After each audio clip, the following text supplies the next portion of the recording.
તાલુકાના જૂના સાદુડકા ગામ નજીક આવેલા મચ્છુ ડેમમાંથી પાણી ખાલી કરવાની કામગીરી હાથ ધરવામાં આવી છે। આરટીઓ નજીક પુલની કામગીરી કરવાની હોવાથી મચ્છુ 3 ડેમ ખાલી કરવાના સરકારે આદેશ આપ્યા છે। ડેમના કુલ 20 દરવાજા પૈકી 5 દરવાજા અડધો ફૂટ ખોલી આશરે 2330 ક્યુસેક પાણી મચ્છુ નદીમાં છોડાશે, જેના પગલે મોરબી, માળિયા તાલુકાના ગોર, ખીજડીયા, વનાળિયા, માનસર, નારણકા સહિત આસપાસના 24 ગામના લોકોને સાવચેત કરવામાં આવ્યા છે।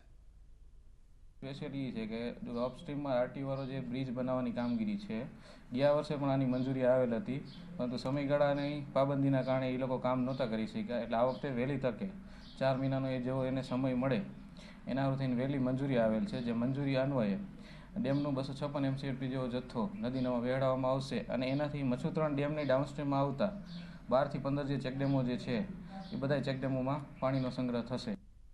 ઉત્તર પ્રદેશના મુખ્યમંત્રી તરીકે યોગી આદિત્યનાથ ફરી શપથ લેવા જઈ રહ્યા છે, અને ત્યારે યોગી આદિત્યનાથના શપથ સમારોહમાં સહભાગી થવા માટે તેમના ગુરુ ભાઈ શેરનાથ બાપુ પણ રવાના થયા છે। રાજકોટ ખાતે પોતાના શિષ્યના ઘરે આવેલા શેરનાથ બાપુ મીડિયા સાથેની વાતચીતમાં જણાવ્યું હતું કે છેલ્લા 5 વર્ષ ઉત્તર પ્રદેશમાં ખૂબ સારી રીતે શાસન ચાલ્યું છે અને આવનારા સમયમાં પણ સારું ચાલશે। તો આજના શપથવિધિ સમારોહમાં માત્ર શેરનાથ બાપુ જ નહીં, પરંતુ સૌરાષ્ટ્રના અનેક સંતો મહંતો હાજરી આપશે।